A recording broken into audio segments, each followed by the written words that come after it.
Judges, please introduce yourselves.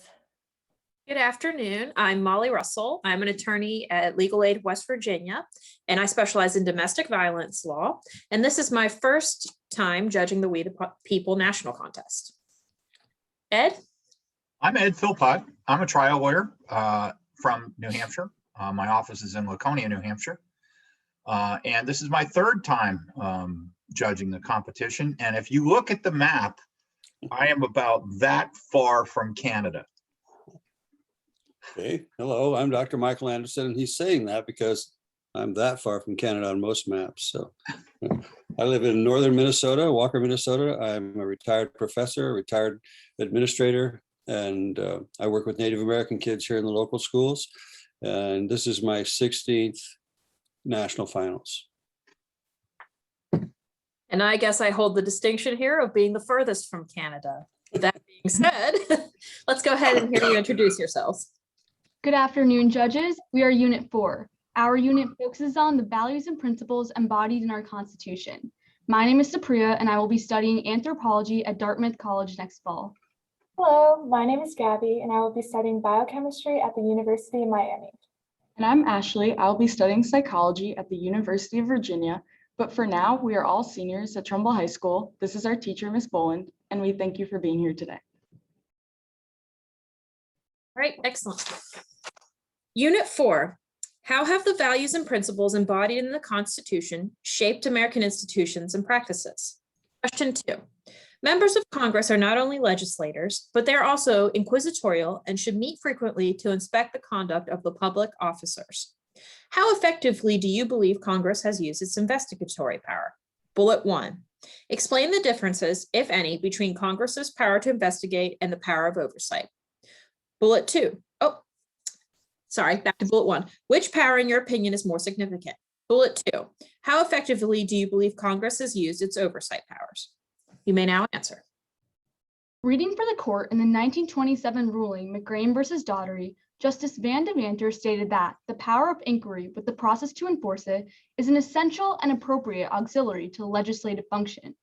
We agree with George Mason when he said during the convention that legislators must be inquisitorial and inspect the conduct of our public officers. Since its first investigation of St. Clair's defeat during the Revolutionary War, Congress has exercised its investigatory power to examine matters on broad topics, including bribery, financial scandals, and even natural disasters and public health crises. Congress has used this power to investigate the Teapot Dome scandal, organized crime in the 50s, the Challenger explosion, and the attacks on 9/11. Although the Constitution does not expressly give Congress the power to investigate, a series of rulings since 1927 have reaffirmed it. It is in the absence of information the court held that Congress cannot legislate wisely or effectively, as upheld in Quinn versus United States and Watkins versus United States in the 1950s. Congress has often exercised its investigatory power in conjunction with its power of oversight. This includes the power to monitor and supervise the operations of the agencies it creates.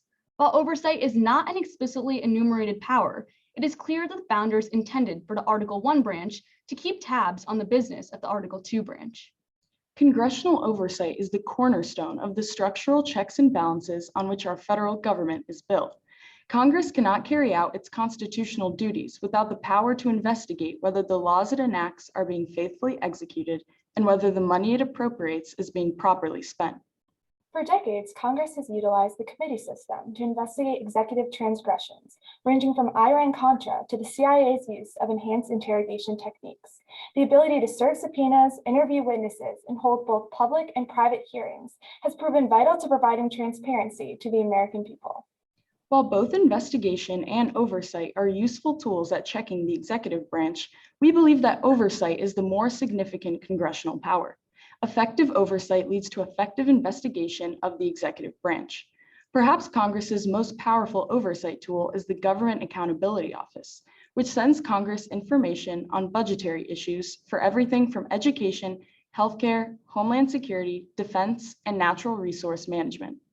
Congressional hearings have always reflected a political tone, and we see in the last few decades that the power of oversight has been compromised by the grandstanding of its members. With the proliferation of news media and gerrymandered districts that discourage compromise on both sides, These hearings have taken on a new role as a platform for grandstanding. Members of Congress have been criticized for not effectively using the power to investigate, for ceding power to the executive, and for using the institution for personal advancement rather than the promotion of the common good. As our Senator Chris Murphy said, there will always be a risk of grandstanding when you are trying to oversee the executive branch. We agree with Senator Murphy, but Congress is not the only one to blame. Executive privilege, immunity, and the refusal to respond to subpoenas are often employed to withhold information from Congress and has damaged the effectiveness of congressional oversight. Former Congressman Lee Hamilton said, "The founders wisely sought to encourage a creative tension between the president and Congress that would produce policies that advance national interests and reflect the views of the American people. Congress must end the grandstanding and exercise its power of investigation and oversight to ensure the executive branch remains in check." Thank you. We are now ready for your questions. So you gave an example of oversight leading to effective investigations. Can you think of any investigations leading to oversight? Well, I think that the investigation that was conducted during President Bush's administration on the firing of his several US attorneys, basically this investigation was looking into potential wrongdoing, and Congress actually asked for subpoenas from former White House counsel Harriet Miers, but she refused to provide the subpoena and testify as well. But the court held that she cannot use executive privilege in this way to not testify. So this investigation eventually led to oversight, which is a check on the executive branch and make sure that the executive branch is doing its job in the first place. And I think that this is an example as well of the executive branch trying to bar these congressional oversight and investigation proceedings. Another example that I think that we can look to of when investigation has led to oversight is the investigation of former President Bill Clinton's pardon of Mark Rich, which was a financial advisor who was close to his administration, and also he had a personal and financial relationship with. And so we see that in this investigation, Congress actually said that this was one of the most outrageous pardons in the history of our nation, and that the nation must have to deal with this. And I think that by this, we see that Congress has used the power of an investigation to lead to effective oversight, especially in terms of the use of the pardoning power and with the president. Another situation that we kind of see actually in play right now is when we're looking at the attack on the Capitol on January 6th. And we see that although the FBI was investigating it and there was more of an investigation aspect of it, we see that now Speaker of the House Nancy Pelosi has been advocating for a commission to be drawn up to really look into the details of what actually happened and look into how disinformation on Facebook and other social media platforms have impacted it, and how white supremacist tactics kind of looked in our country as a whole. So I think that this is something that we really see going on right now that really pertains to that. Well, you earlier stated that you thought that oversight was a more effective than in investigations. It sounds to me like you just made a case for they're both effective, because all these great investigative examples you gave led to oversight. So do you want to change your mind on that? I don't think that we would change our mind and say that oversight is still more effective than investigation. And I think that we can really see this today because of how broad the executive branch has become. Oversight specifically deals with ensuring that the laws are carried out as Congress intended through the executive branch, whereas investigation has to do with not only just the executive branch, but also problems in society that in looking to enact policy. We see that today the executive branch has 180 agencies, over 4 million employees, and a budget of $3.9 trillion, where on the other side, Congress has a handful of agencies, a staff of 30,000, and only a budget of 45 million. So when we see that this great contrast of how big the executive branch has expanded, that Congress, it really is vital that Congress still exercises this power of oversight over the executive branch. I agree with Gabby, and I think that it is important to note that investigation can often mean wrongdoing or probing into certain situations that Congress needs to look into, whereas oversight is usually a routine proceeding and something that has been often been disrupted today. And so I think that it is important that oversight is the more significant power, because, for example, even routine proceedings like Congress checking Commerce budget in 2019, former Attorney General refused to testify about the 2020 U.S. Commerce budget. And so in these cases, these are routine proceedings where Congress needs to check the executive branch and how they're working, but it is often disrupted. You described the investigation of the pardon of Mark Rich as having been successful in some way. If that is first part of the question is, in what way was it successful? And the second part of the question is, do you feel that investigation had any impact on the Trump pardons? Well, I think that when I had stated that the investigation was successful, it's because we've seen that today the presidential abuse of the pardon power has become so vastly ginormous. And I think that when we see that that the president is issuing the pardoning power for those that have close relationships to him, when we see that Congress is using its investigatory power to see how the pardon power is exercised, we see that there's a need for change and that there needs to be other solutions to a check on the pardoning power. But the problem is, isn't it that they investigated Clinton on the Mark Rich pardons, that everybody said they were bad pardons, but it hasn't changed anything. So how was it successful?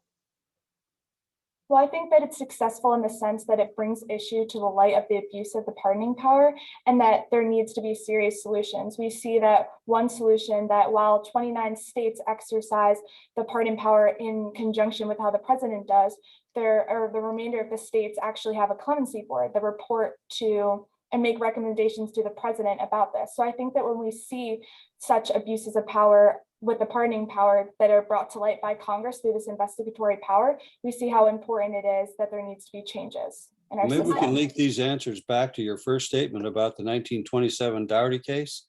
That, yeah, it's easy to investigate, but it's a heck of a lot harder to enforce. I mean, I think we're hearing the question, how do you enforce it?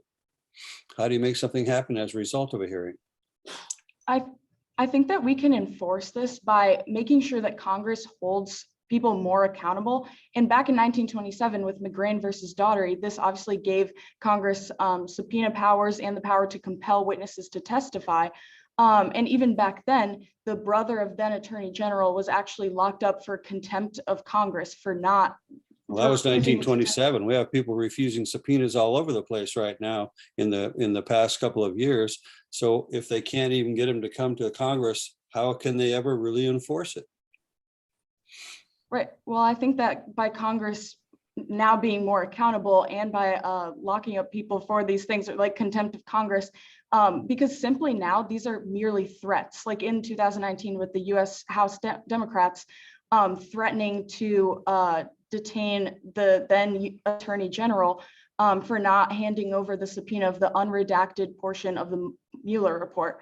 So I think that by Congress having more power, this would help the situation. And I think that another kind of issue with this is the reason why people also refuse is kind of to blame Congress because of the fact that there's so much grandstanding going on. And we can kind of look towards what former Senator Scott Lucas said when he said we must try to strike a balance between the protection of witnesses against committee abuse and the necessity of moving forward with the important work of congressional investigating groups. And so that's something that we can really see by, and it's kind of been more accumulated because of news media. And so that's something we really need to look at in that aspect.